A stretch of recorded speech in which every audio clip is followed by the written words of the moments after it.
My name is David Ulbrich, and this is September 8th, 2007. What is your full name? Edward Clendenin. And tell me, Ed, how you got interested or how you got to know about the 376 Bomb Group. Well, as I was growing up as a little kid, I always knew that my father was in the war and that he was a bomber pilot. And slowly I found out, and I don't know exactly how, that he was a B-24 pilot and he flew out of Italy, but he basically did not talk much about his exploits. In the early 1990s, and I don't remember why, but we were walking through the Dayton Air Force Museum, which has a B-24 on display. And as we walked up to the B-24, he said, "I flew that plane." To which I said, "Yes, I know you flew B-24s." He said, "No, I flew that plane." And I looked at him and looked at the plane, and I noticed that the squadron patch on the side of the plane was similar to the patch I'd remembered seeing as a little kid. And, well, okay, but anybody can paint a patch on the side of the airplane. So I put in my memory bank, and then in the process of reading about, I've always been kind of an aviation enthusiast, and I found out that at Maxwell Air Force Base in Alabama, they had Air Force records. And I happened to be near there on a business trip one day and did a side trip, and this was before 9/11, so you could get on the base fairly easily. So I went in there and told the curator what I was looking for, and I knew it was a 376, and I knew an approximate date. And he pulled out some microfilm reels, and he said, "Take a look." Well, I actually found my dad's sortie reports, and which was the first amazing thing. So I started printing them off. But at that point in time, it still wasn't proof that it was the Strawberry Bitch. And then I started noticing that the clerk for the 512th was the only clerk of the 4 squadrons that noted the tail number on the sortie reports. So I managed to find all of his sortie reports, and then went back to the Air Force Museum and found the tail number, and then ended up finding out that, by gosh, he was right. He had flown the airplane on April 4th, I believe, of 44. And so I thought that was very interesting. So I had all of his sortie reports, and then for whatever reason, I started looking at the sortie reports of the other flyers, and had reconstructed his missions and where he was in the formation. When I found, it was 1999, and the 376 Veterans Association, which I did not know existed, because my father had shown, I mean, if he even knew about it, he didn't share that, was having its annual reunion in Tucson. And my wife, who reads the newspapers in more detail than I do, came up and said, "Ed, the 376 is having a reunion here in town." So I got in the car and went to my first reunion and met guys who knew my father. That must have been really, really exciting. Yes, it was. It was, like I said, he never talked about it, and to run into people like Bob Mellinger and have them start telling you, "Oh yeah, I remember your dad." Of course, they didn't know anything about me either. I mean, so one thing led to another. So That's very interesting. It's always amazing to me how some veterans, my father, for example, told me World War II stories. I'm sure he glossed things over a little bit when before I went to bed at like 8 years old, but other veterans, and it's not particular to the Army or the Air Force, the Marines, or the Navy. Other veterans just really don't want to say anything. It may be what they saw, it may not be what they saw, because some of the veterans who are willing to talk have seen some pretty scary stuff. But it's interesting to me how some veterans want to talk and other veterans don't. yes, I was at a family reunion that my cousin, my father's brother's daughter was hosting. Father's brother's daughter Was hosting. She became kind of the focal point of the family gatherings. Okay, I realize it's a that would be your niece? No, she's my cousin. Oh, your cousin. My All right, father's brother's daughter. All right, very good. Would be my cousin. Very good. And she'd invited all of my aunts, my father's sisters, and of course her father, my uncle. But she also ended up tracking down my father's cousin, who he had grown up with. My dad grew up in northern Illinois around Chicago, and both my aunts and my father's cousin, so I don't know what her relationship to me would be, but described my father as being very fun-loving, trickster, prankster, jokester, whatever you care to call it. And I don't remember my father that way at all, and my wife certainly would not have used any of those adjectives to describe it. And both of my aunts and I don't know if my cousin saw him after, both of my aunts said that he came back changed. He was much more serious than he was when he left. So and now in hindsight, I attribute his not wanting to talk about to something I don't know a specific incident, but one can only imagine. Yeah, well, And when did he fly? When was he serving?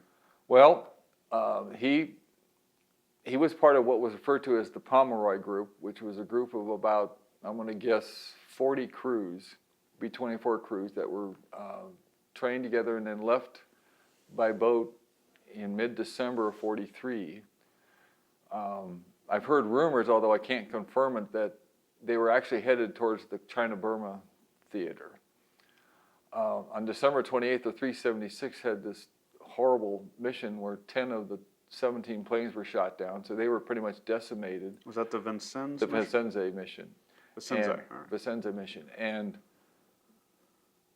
listening to the guys who went there, all of a sudden orders were changed and they all went up to the 376. So the crew staggered in over about a 2-week period. So he showed up in January, I think it was the 7th, with his crew. After that Vincennes mission, the 376 stood down for about a month and went through some training.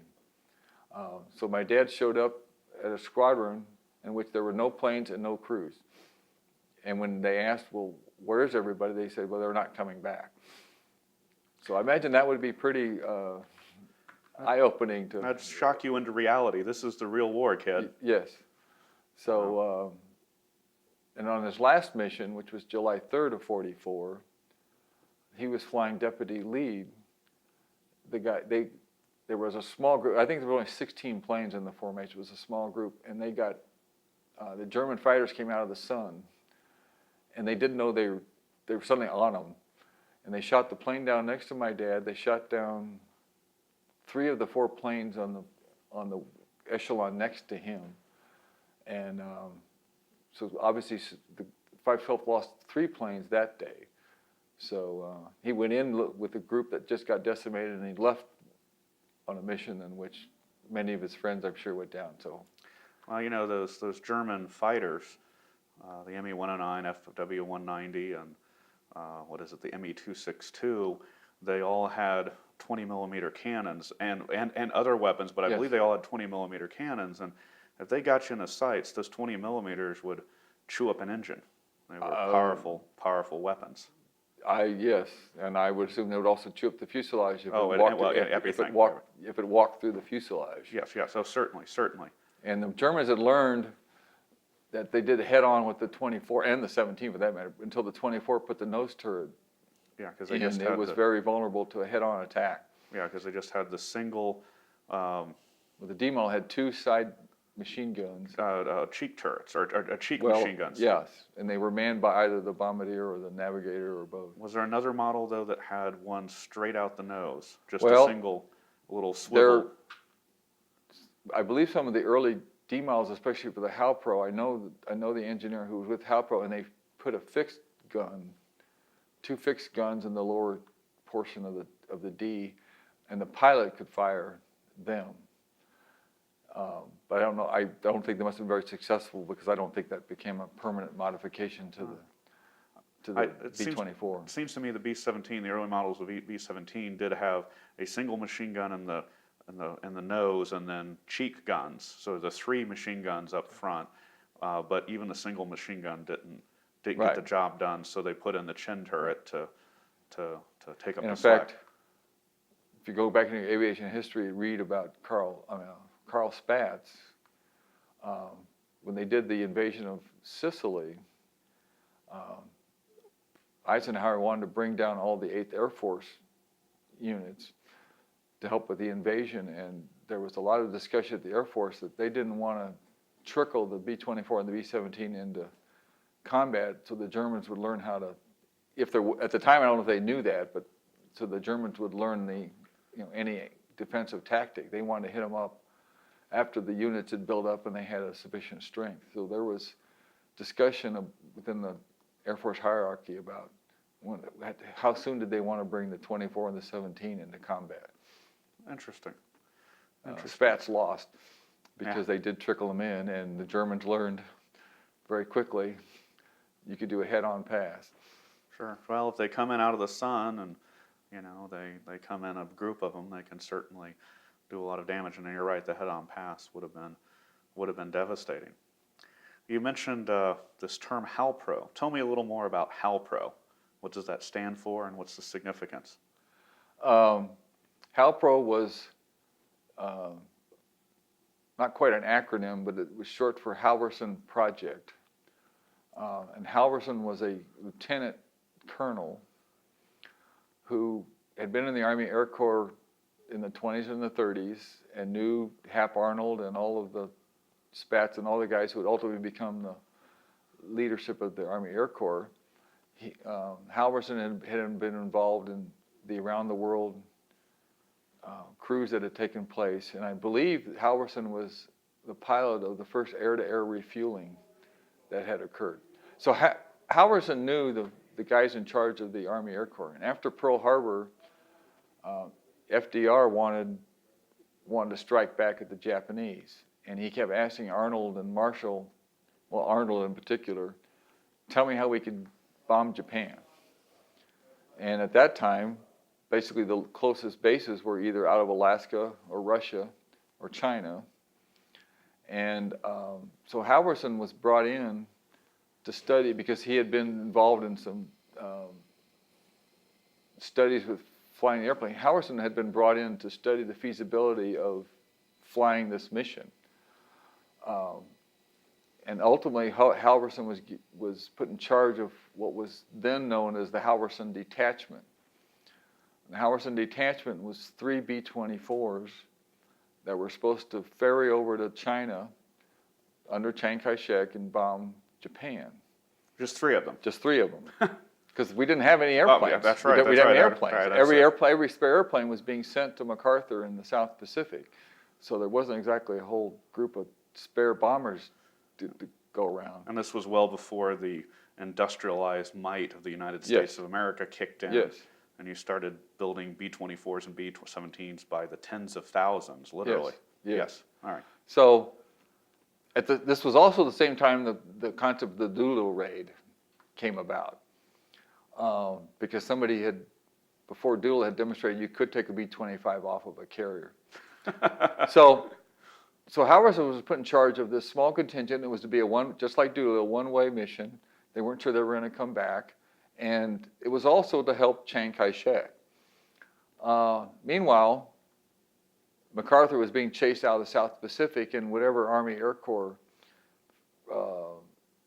units there were under a guy named Major General Brereton, and he withdrew to Australia and so on and so forth. And finally, he left Australia with the only bombers he had left, which were 10 B-17s and 4 B-24s, and went to India.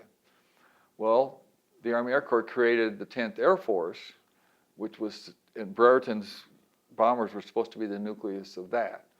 Well, in the meantime, Halverson's got orders to prepare this mission, and now it started to grow into 24 planes from 3, and he was to, same thing, go over to China and bomb Japan.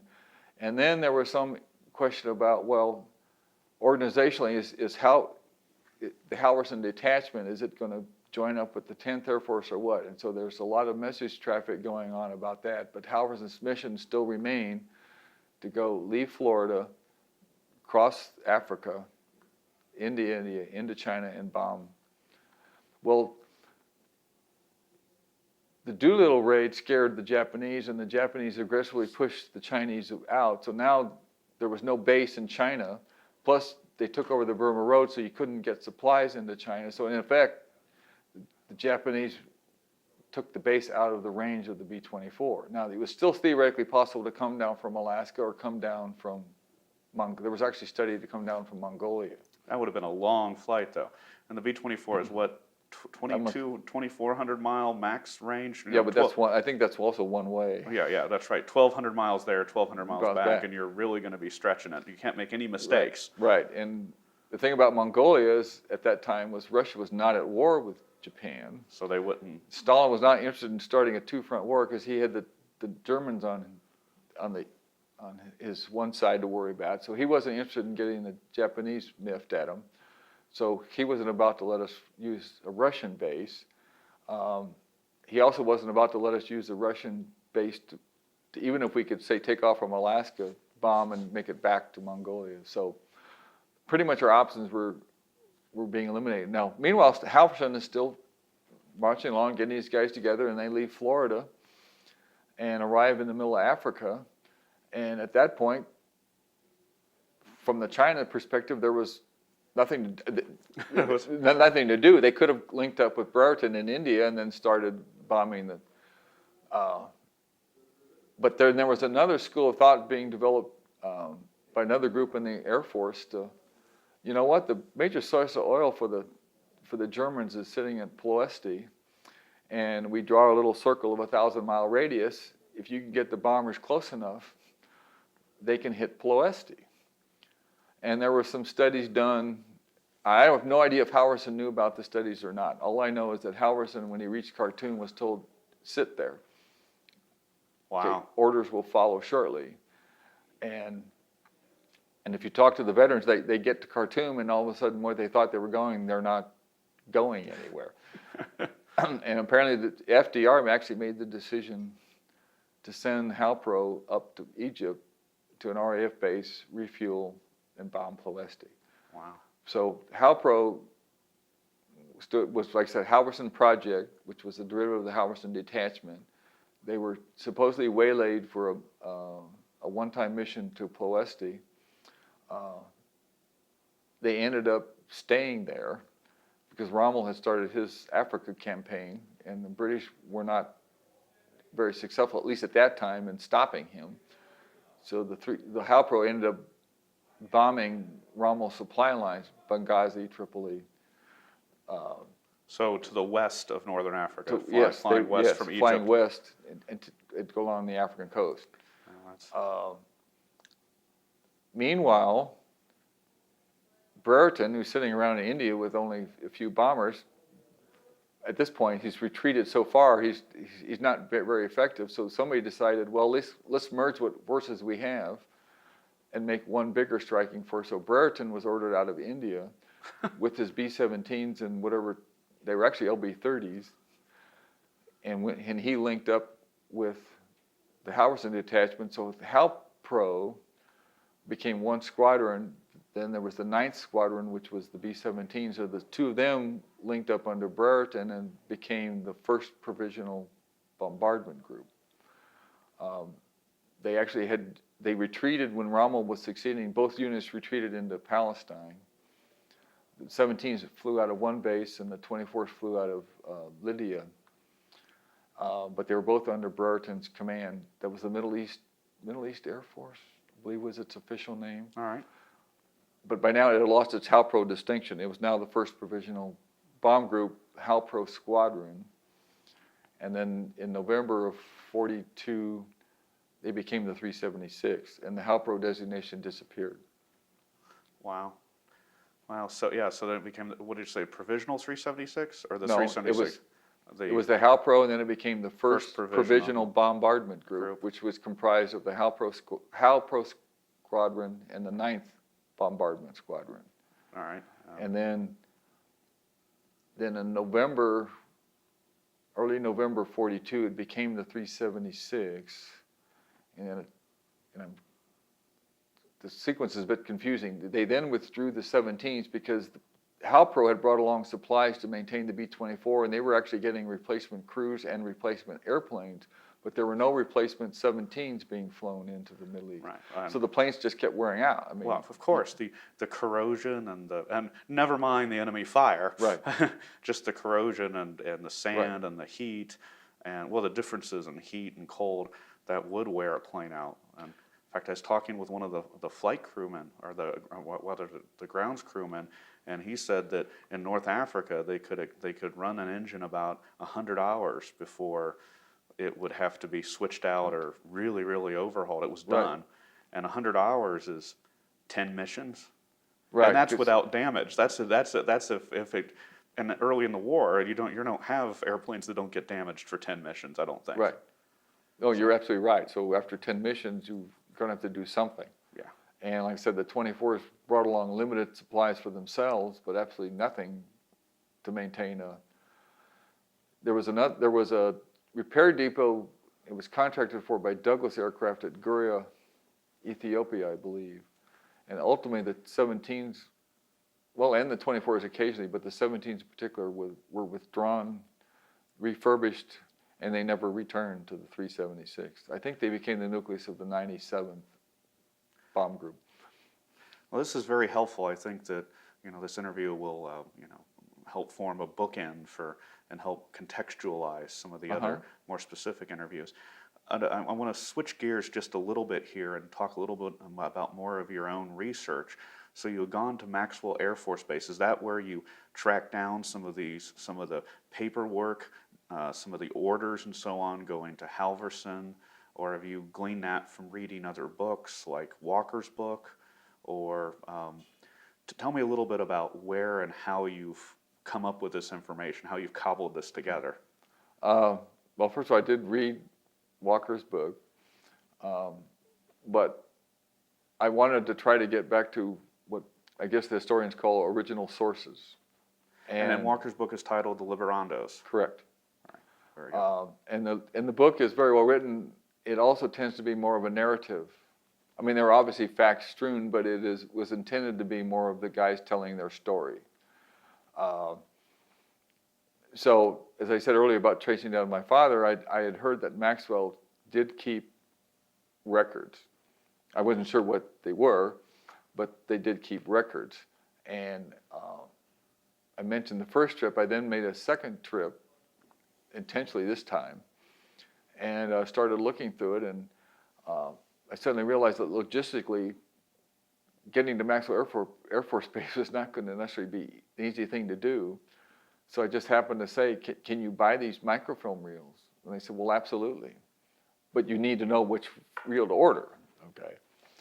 And what I discovered was that the Air Force, and I assume it was Maxwell, had taken the original paper copies and had shot reel after reel of microfilm of the originals. And so I was able to find the actual microfilm reels that contained the 376 histories, or the records to which they had. So these would be after action reports and rosters and that sort of thing? Well, there were several groupings of the material.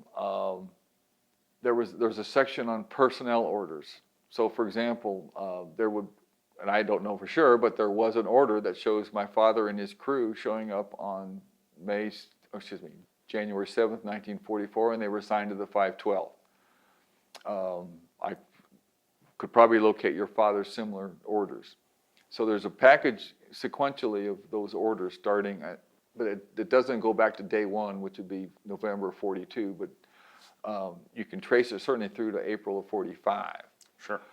There's another package, for example, of all the sortie reports for all of the missions starting roughly in November of 42, although they're very sporadic.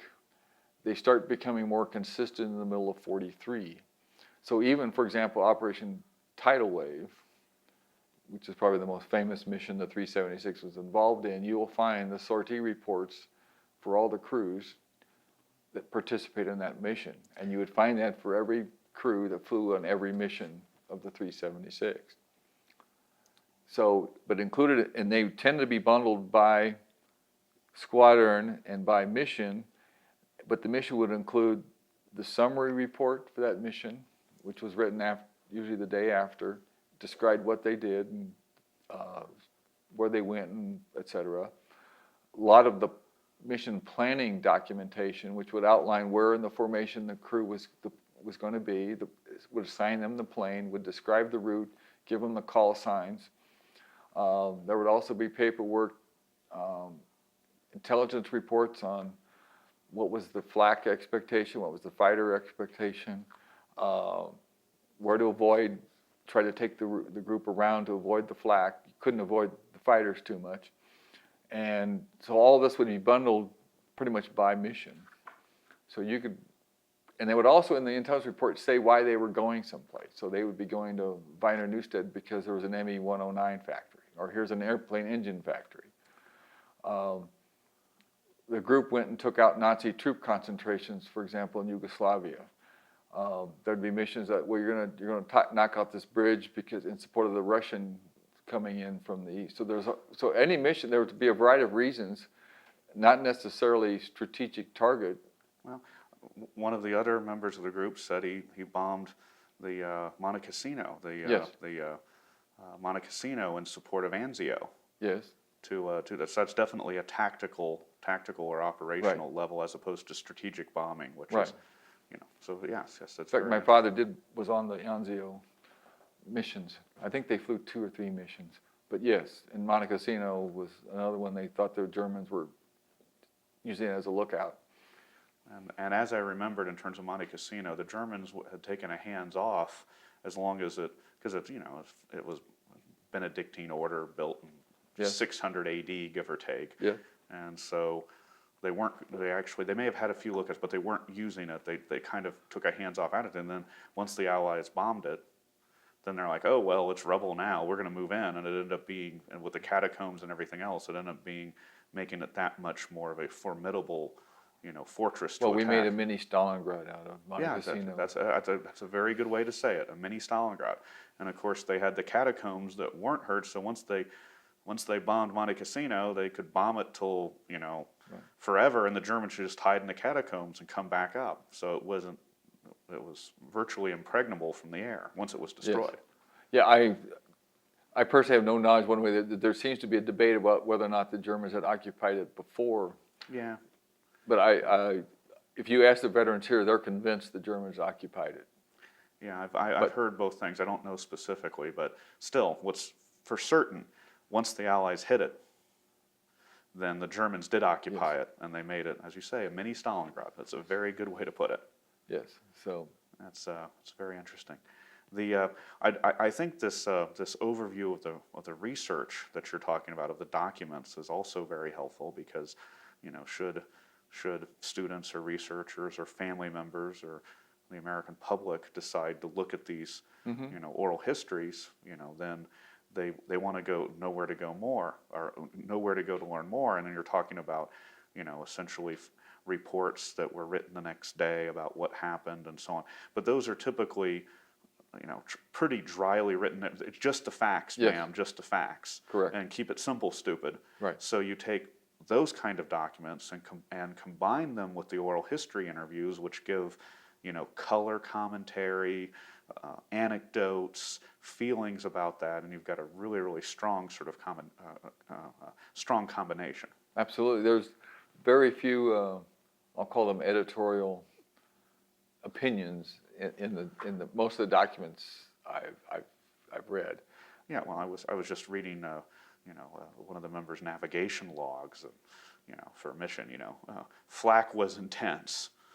Weather was bad, so we went to the secondary target or something like this. But if you can put together, well, what was it to have bad weather? Or what did flak? Well, you ask a veteran. Flak was thick as pea soup. Well, you could walk on it. Well, that gives a little better description.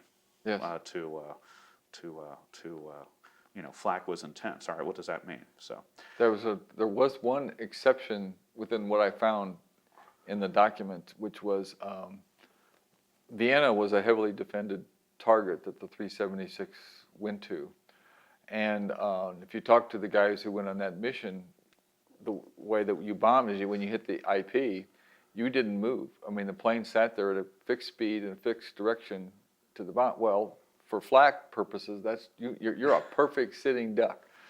So the story of the story I was reading was written by a navigator, and the role of the navigator was to get you to the IP, and then once you got to the IP, his job was over with. So he's up in the front of the plane navigating, and then when you hit the IP, his job, he doesn't have anything to do. And at that point in the war, generally there were enough gunners on board that everybody had stationed. So he literally was sitting around twiddling his thumbs.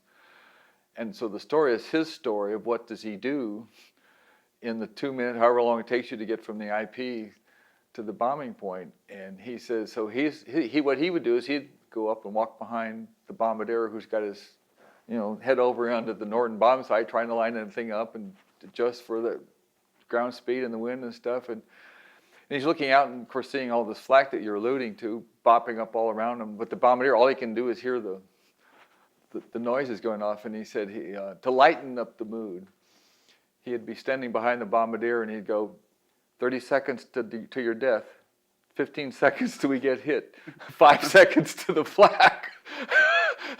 He said the bombardier at one point turned around, looked at him, and said, "I could do without." Sure. You can definitely hear that. You can hear the sarcasm in that. Yes. Shut up. Anyway, I digress. No, that was very. I thought that was kind of. I could see where it would not be humorous at the moment, but maybe in retrospect it was humorous. Well, just the tension. I mean, one of the questions that I like to ask these guys is, how did you handle it? How did you handle the tension, the stress? Was it, just guts? Was it patriotism? Was it some sort of religious faith? Or, just kind of closing your mind? And they said, well, a little bit of all those things, especially one pilot I talked to, I said, well, how did you deal with the fact that, you could crash, you could collide, you could be shot down? He said, no, you had to have faith in yourself that you could do it. And this particular pilot, John Maurer, I believe, went on to fly for 30 years for a commercial airline, but he had that pilot's attitude that, yes, I can do it. It's not braggadocious, it's not egotistical, but it's just a self-confidence, faith in oneself. And you have to have that. I mean, you can't be hesitant because... Well, I think I know I'm not a psychologist, but I think that's true of young men who serve in the military. They think they're immortal. Sure. Well, yes. And you have to believe that when you're going to conceivably die or be seriously maimed. I would say across the board, you're right. They do believe they're immortal, but there's something even more immortal about a pilot. Well, that's true because too. Those guys are, if the military had rock stars, they'd be pilots. Well, probably. They're the ones. But this is interesting. Did you also did I hear you say at one point that you also did some research at National Archives in Washington, D.C.? Or is there some material there to see? Well, my research starting with the 376 took a couple of tangents. I discovered that there was also squadron reports, not just group reports. All right. And then I also found out that there were diaries. For example, I found Halverson's papers, which was also very interesting because it had some paperwork regarding the beginnings. Because if you look at the way the Air Force stuff was loaded, anything before November of '42, the 376 did not exist. So you have to go find another label. Yeah, another descriptor. Right. Descriptor. Yeah. So Halpro was one of them, and Maxwell had Halverson's papers. Okay, so I also ordered the microfilm for them. But anyway, so I said, well, in the process of talking to Maxwell, I said, well, some of the microfilm is not readable, because the original is not readable because it's, I don't know, the fifth carbon, because that's how they kept records back then. There was a typewriter and a carbon paper. So I asked them, well, do you have the original paper? Well, yes, it's up in the National Archives. So on a trip to D.C., I had emailed them, and I ended up being put in contact with a researcher, and told him what I was doing. And he was actually very familiar with the 376 and was familiar with Halpro. He knew who they were and what they were. And so I said, well, do you have material on them? He says, yeah, we have a couple boxes of stuff pertaining to the 376. So we were up in the D.C. area for some other reason, and we took an extra day and went over to the archives. I asked him if there was paperwork, and he wasn't so sure if they had kept it, and he did not know. if the original paper exists. Was this the National Archives in College Park or the one downtown? College Park. College Well, I Park. started in one downtown Right. and went in and told them what I wanted, and they said right away, you want to go out to College Park. So there's your morning. Yeah. Well, And- yeah, we were already downtown for other purposes. Alright, So I don't alright. buy out whatever, and yeah, well, ran in real quick. yeah, well, Actually, it it's, saved me a trip because I went in before we ran down to the metro, and actually saved me from coming into town on a special trip. on a special trip to find out I needed to get on board another set of buses to get out to College Park. Yeah, well, it's, the two buildings are quite different. Yes. The old one is the original, and you feel like when you're in the research room there, you feel like God's watching you or Yes. whatever. Whereas the new building, it's all airy and everything, and It's very you know, modern. very and they got modern, very comfortable, computers. and all kinds of stuff. But in general, the cutoff date, at least, is generally 1939, 1940, 1941, somewhere right at the beginning or right before World War II are generally the cutoff date for military records. The pre-1940 stuff is generally downtown, though not exclusively, and the post-1940, 41 stuff is usually at College Park. But it's not, I found all sorts of exceptions to that rule in my own research. But anyway, so that's very interesting. So do you know whatever happened to Halverson as things went on? Was he promoted out of 376 or moved on? Shot down? Well, he was relieved of command on August 6th, I believe, 42, after Brereton arrived. All right, so because Brereton would have been senior. Brereton was a major general, and Halverson was only a colonel. Yeah, well, He had been promoted from light colonel to colonel. Right. But yes, definitely outranked. yeah, That's a fact. Right, Okay. right. He was then shipped home. The orders relieving of command allude to mental breakdown, low morale. was this August 42, August 43? August 42. August 42, all right. He comes home, and then in Halverson's papers are copies of orders shipping him to the Caribbean, and he took over one of the anti-sub squadrons flying out of Cuba, I believe. And that pretty much is the end of his career. Doolittle, as you know, who basically, in looking at research, occupied the office next to him when they were both planning the missions. Of course, Doolittle went on to win the Medal of Honor and become a 3-star general, and Halverson ends up commanding a bunch of B-18s flying out of wherever. Yeah, well, doing a good job, doing an important thing, but hardly glamorous. Hardly glamour. Now, if you now try to read between the lines, Sure, well, that's what we can do. in another trip to Maxwell, Maxwell has a computer where you can walk up and type in keywords and they'll go do searches. And I was looking through some of Hap Arnold's material, and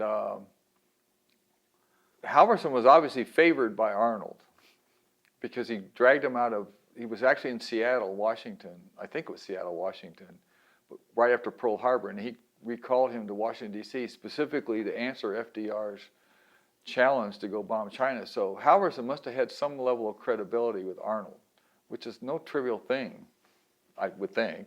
Okay. No. I mean, if the chief of the air staff asked me to go do something, I've got his attention. And I'm sure Halverson's name was mentioned at meetings with FDR. So it seemed to me, given the war, that eventually, if nothing had gone wrong, he'd have been on some track to. And there's also mentioning literature that Halverson was slated to take over the 10th Air Force, which was going to be the first major bombing Air Force other than the 8th. 8th was going to be in England, the 10th was in India. So, I mean, you could read the writing on the wall that he seemed to be slated for great things. A rising star. Yes. Buried in the Arnold papers was an interview with some retired person in the 70s who said, the question was, did you know Halverson? Answer, yes. What happened? He says, Halverson's really mad at Arnold because he thought he was double-crossed. Okay, so now if you go back and reread some of the orders, you get the gist that Halverson, like I said, was on somewhat of a fast track. His mission was to go bomb China. Through no fault of his own, he's waylaid up to Africa.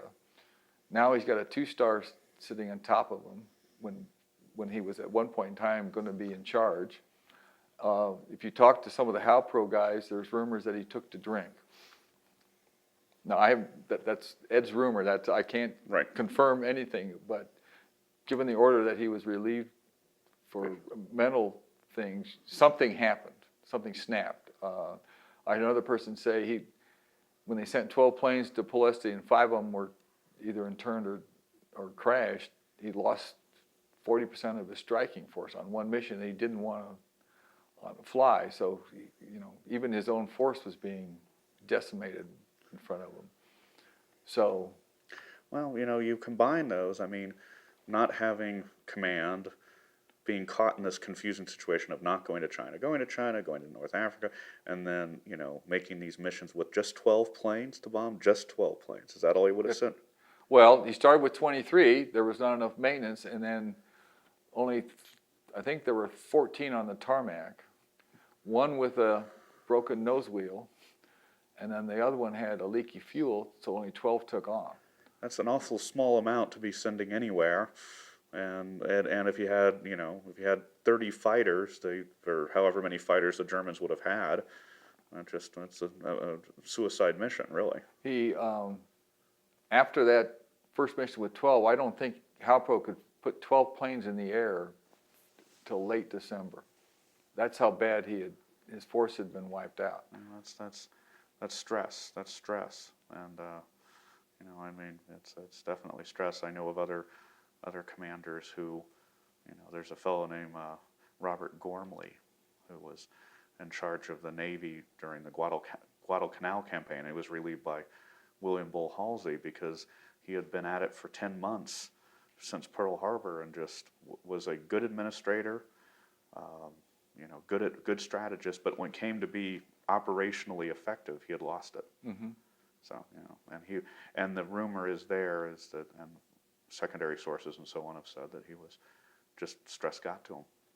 I think Patton relieved Friedenthal for the same, conceptually the same. He couldn't make it happen, whereas Patton was a. Well, yeah. At least that's what the movie depicts. Well, yeah, that's right. I realize that's Hollywood. Yeah, that is Hollywood. But no, I think it's consistent with Patton. But when I read what's his name's book on Army at Dusk or Army at Dawn or whatever it was, they talk about that. Rick Atkinson. Atkinson, I think he talks about that Freehall, if I've got his name right, was relieved by Eisenhower, and Patton was put in his place. Sure. Well, the stress of command. I mean, one of we've both done interviews with the 376 guys, and pilots who lose crew members, it bugs them, or crew members who survive. Just, this isn't high command level, but it's at the most basic sort of, Sure. Small unit level. It's stressful. Yes. It's definitely stressful. So this is a very, very interesting to me. So we've kind of established HALPRO, and now it's the 376th. And so in your mind, what were some of the most, dangerous or interesting missions that they flew? I mean, there's the tidal wave, which is the big one, and the one for which they were most well known. I think I wouldn't say famous because it wasn't. But what There are some, I'll call them obscure missions. All right. For example, in April of '43, when the Army was first toying with the idea of going into Ploesti, you had to demonstrate that you could do a low-level bombing mission. Because the 24 at that time was a high-level bombing mission. And there was a 3-plane mission sent to bomb the Messina harbor and to see whether or not you could do a low-level bombing. Most people have never heard of that mission. Messina, that would be on Sicily. Right, Messina Harbor. Okay, and they were, if memory serves right, one of them had to turn back, so only 2 went, and they went in individually. They got separated somehow. Okay. That did not bode well. Of course, there's the Lady Be Good mission, and what's interesting about the Lady Be Good mission is that if you ask the guys who were there about Lady Be Good, lots of planes never came back. There was nothing unique about the Lady Be Good crew or the Lady Be Good airplane that would cause everybody to have stopped what they were doing. I mean, obviously it was sad. I mean, you didn't want to see a loss of a plane, but that was war. And they, at the time, never identified Lady Be Good in any unique area. But here we are, you know, you find the airplane 20 or however many years after the fact, and a lot of PR about Lady Be Good and things that went wrong. But at the time, it didn't stand out in anybody's mind. I mean, he said it was a sad fact, but life goes on. So the Lady Be Good flew off in the desert, you know, That's bad reckoning, bad navigation, something. Yes. And then crashed, ran out of gas and Correct. crashed. There are guys here at the group who flew that mission. One of them, I think he said Hatton was on his right wing or left wing, whatever. And they lost, somehow the formation broke up, and that was the last anybody ever. There's rumors about, well, we heard a plane fly over or whatever, but it's interesting. There's an emphasis on a mission that wasn't anything otherwise was not noteworthy. Right, right. Of course, everybody knows about Pulesti. Right.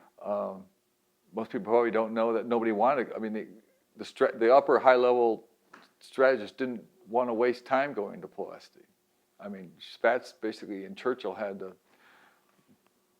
Well, the original mission after tidal wave was actually to the marshalling yard, which they quote missed unquote. They missed the marshalling yard and took out the refinery. And then somebody says, well, you know what, maybe it's worth going after. But nobody strategically wanted to go after Pulesti except people like Spaatz and Churchill. Vienna was a horrible target, but nobody really knows about how well defended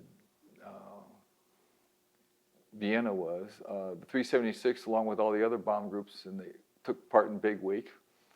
There was a lot of losses all over on both sides on Big Week. What was that? What was Big that? Week? Yeah. Spaatz had a theory that he needed to defeat the Luftwaffe if his strategic campaign was going to prevail. Well, all right. Okay, that That's seems reasonable. intuitively obvious. Yeah, Okay. that's right. But the Luftwaffe was husbanding their forces. And so Spaatz the only way he could do that was to get the Luftwaffe to come up and fight. And so he came up with this idea, well, if I just send everything I got day after day after day and start going after some of their strategic positions, the Luftwaffe will have to come up. Okay. Didn't Goering try that a couple of years before? Well, yeah, all right. I guess he did, but the people have studied that Goering didn't have a 17 or a 24 equivalent. He did not have the strategic bombing equivalent. Right, because the Germans never thought of strategic bombardment. Yeah, and then he didn't stick with one thing. The Battle of Britain lasts for months, whatever it is, and he starts off in one area. We're going to bomb the harbors, we're going to bomb the cities, and we're going to try to take out the RAF.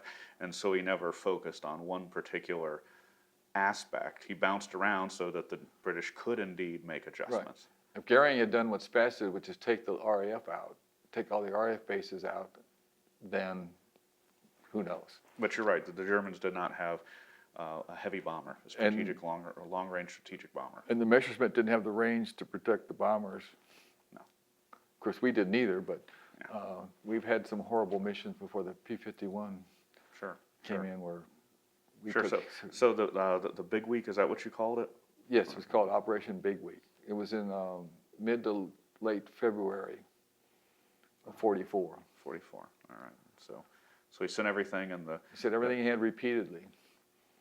The Germans take the bait? Yep.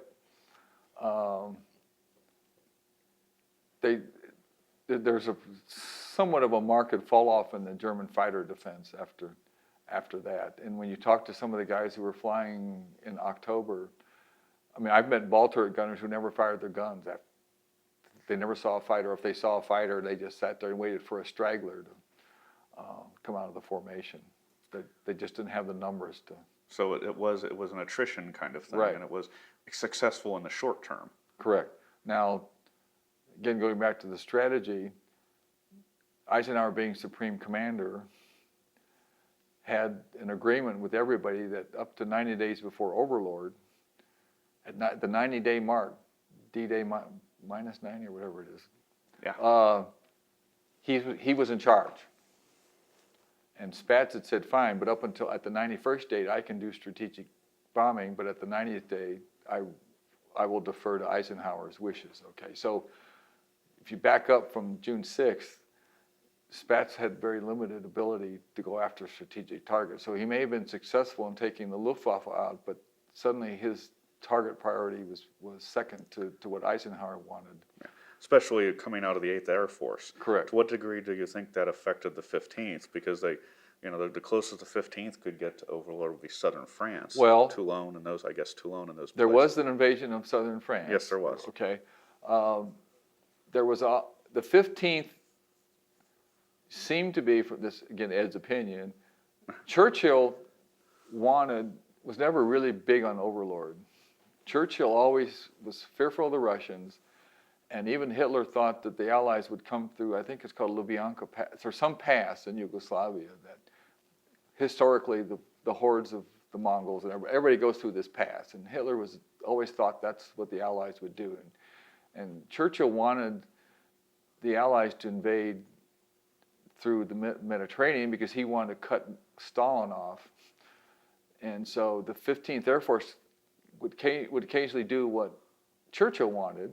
For example, the 15th Air Force would bomb northern Italy because Churchill wanted the Allies to conquer Italy. Well, strategically, Italy had already surrendered. Right.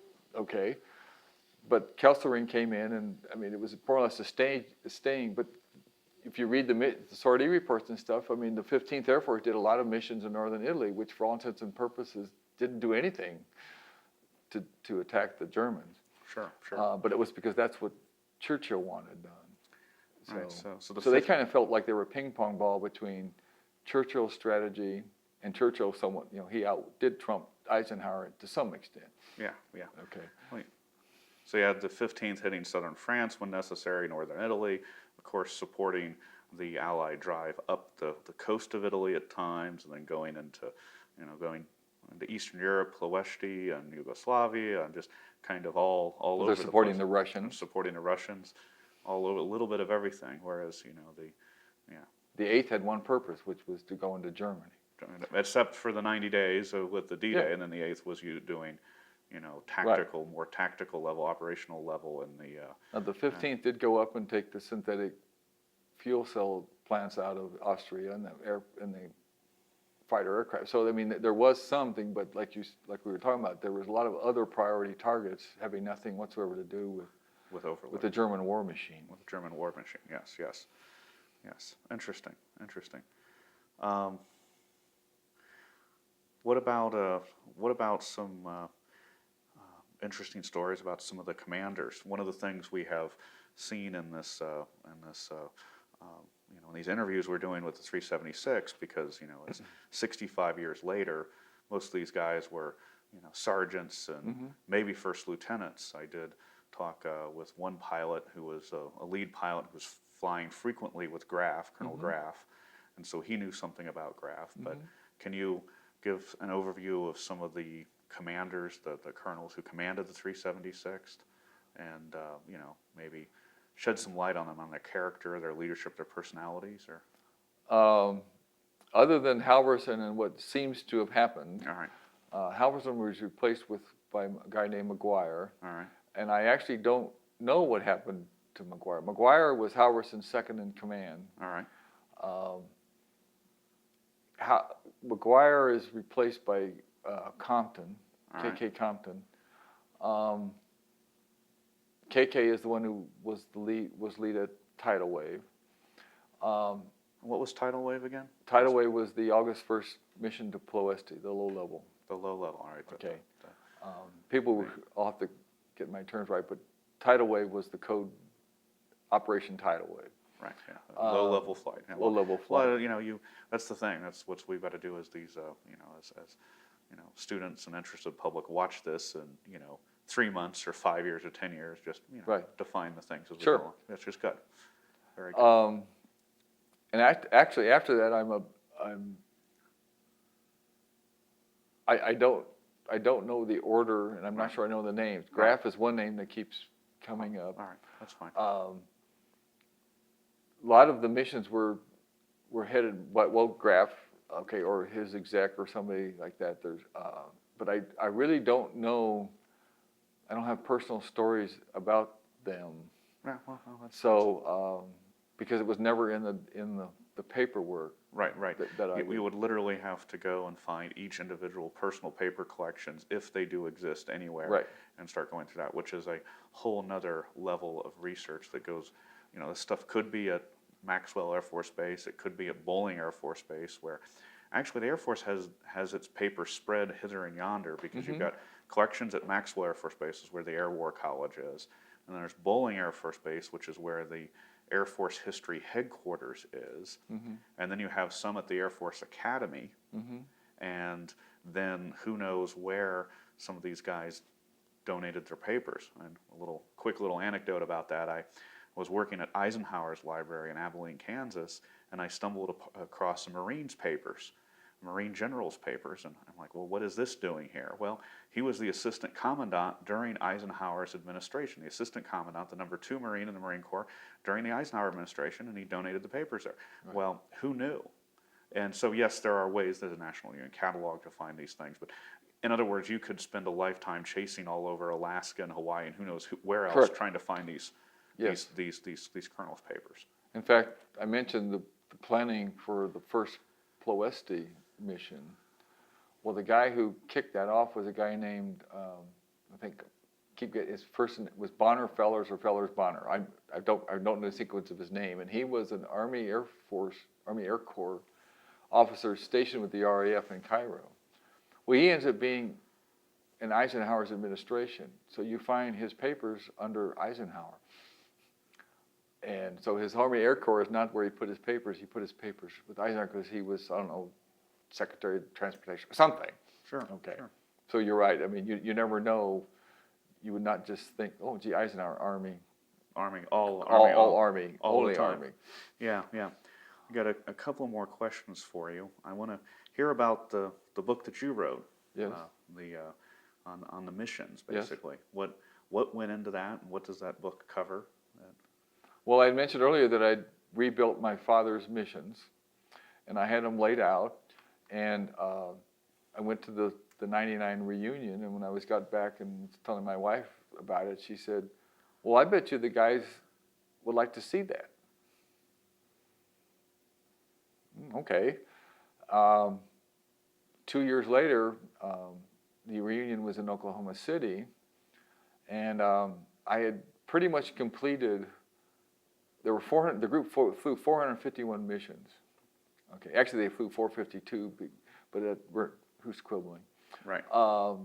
Officially, they only flew 451. Anyway, I had done the layout of to the extent I could of the formation and where all the stuff I was talking about earlier about where they went, why they went, blah blah blah. And it was just pretty much loose leaf papers, and they were in like 5 notebooks. I mean, it was a fairly thick. And I took them all to the reunion and laid them out on the hospitality table, and guys would pick it up. Look at it. And, hey, Joe, remember that mission? And they could find the airplane they were on, where they were in the formation, relive what had happened. Okay, and I'm sitting there watching all this, and I said, I bundled up and brought it to the next reunion in Omaha, I thought it was a pretty big hit and sold a bunch of them. So that was how that book started with trying to rebuild my dad's missions. Well, it's been anything that thick, and it's a labor of love on your part, because I've looked at those kinds of documents for my own research on the Marine Corps, for example, and it can be mind-numbing stuff trying to pick through number after number and day after day. One of the hardest things, and probably wouldn't thought, is the spelling of the name. My father's name was spelled 4 different ways on the sortie reports and mission planning reports. I know, your Okay. name's hard to remember how to So- spell. I need to look at it twice every so- time I send you an email. So I could, and there were other people's names that were spelled several different ways, and it was kind of, well, okay, I'm going to take, if I see it spelled 20 times one way, I'm going to assume that that was the way it should have been spelled. Well, And the people we've edited, some of these Eastern European names, Bergajewski or whoever. I mean, how do you spell that? You know, how do you sound it out? Yeah. So that was the hard, that was, believe it, one of the harder parts of the book, was to at least make an attempt to get the spelling so you've correct. got each of the 451 missions mapped out. Is that?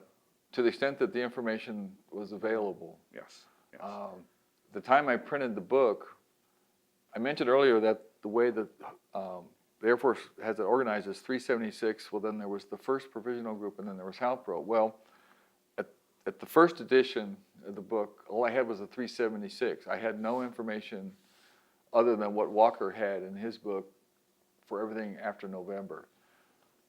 By the time the second edition came out, I had Halverson paper, and Halverson had the sortie reports for all the missions when he was commander, but I was still missing this gap for the first provisional group, and I repeatedly asked Maxwell for it, and they couldn't find it. Well, I was there about a month ago looking up something else, and I accidentally, forget what keyword I was looking on, and it popped up first provisional group, and got the microfilm down and found all the sortie reports for the missing mission. So it's not in the book yet, but I've pretty much filled in the one period of time that was missing. Now there are periodically gaps. You can't fill it out. Sure. So unless somebody tells me I was on this mission, it'll remain lost. Well, no, but you've done yeoman's work there. All right, just a couple more questions here, Sure. and then I'll open the floor to whatever you want to say. The first question is, where to next for your own research? And the second question, and it kind of segues into it, what would you like to see research? What do you think? I mean, if you had the time, if you had a year sabbatical leave from your regular job, or if you were a graduate student or, a retiree who had the time, what would you like to see done, either about the 376 or maybe using these kind of interviews to filter in? So what are you doing? What's your next project? And then what would you like to see done? What could you recommend or suggest that really needs to be done? I'll go around Robin Hood's barn a little bit to That's answer fine. the question. That's fine. It's a big question. At last year's reunion, there was a gentleman who was a veteran of 376 who had passed away. His name was Rupert Roden, and one of his last will and testament bequeathments was he wanted his material, whatever that was, to be bequeathed to the 376 group archive, whatever. It was somewhat nebulous, but he wanted his stuff just not to be thrown away, so he wanted to give it to the association. And so the executor of his estate actually showed up at Wichita last year with several boxes of his stuff and said, Rupert wanted this donated. Who do I give it to? And you're the designated so- ad hoc impromptu So I'm the historian. designated collection agency. So she gave it to me, and I mean, it was, anyway, I obviously didn't have time to look at it all, but I quickly glanced through it, and okay, there's some stuff in there, and took it home and slowly started looking through it, and Rupert had the beginnings of a book. He was writing about HALPRO, and in particular, the very first mission. And he was approaching it kind of as I don't want to use Tom Clancy, but somebody of Tom Clancy will write a story from 3 different perspectives of main characters, and they're going to meet at some point All right. in some central act of the story. So he was developing the plant manager of the Pulaski oil field story, and of course Halverson attachment, okay, and he obviously never finished the book. So I've always had an interest in HALPRO, and I've always had an interest in history, so I decided, well, the things I was talking about earlier about the beginnings of HALPRO are not that well defined and not that well researched. And so I figured So what I'm trying to do now is maybe merge what Rupert had decided and finish his work. And so I am personally investigating how Halpro detachment came into existence, because it's obviously traceable to FDR in some way, shape, or form. And that's definitely not covered in Walker's book. Sure, sure. So that's the thing I'm working on at the moment. Very good. And then my follow-up was, what would you like to see done in the ideal universe? What are some things, as you've picked through these documents, as you've done these interviews, as you've made these travels and dug around? What are the topics that make you say, the gee whiz topics or gee whiz subjects? Can you think of something that might need to be done? Well, the thing that I think that needs to be done most importantly is for somebody to catalog what we have. And by we, I mean lots of people. Because there are obviously nuggets of stories and truth and lies sitting around in all these little piles of paper and piles of pictures. And I guess the basic story of history, I mean, it's everybody's perspective. And I don't think the 376 is unique in this regard, but it's a confused state of affairs. Let me just put it that way. And I don't necessarily know how, but I think that to the extent that we can bring some semblance of order out of the chaos, that's going to make some future researcher who may have a particular, gee, I really want to find out about the Wiener Neustadt missions. It's going to make it easier for him or her. I mean, he or she could find it now. It's just going to be a little more painful. Going to finish up your statement? I can finish up the statement. All right, all right.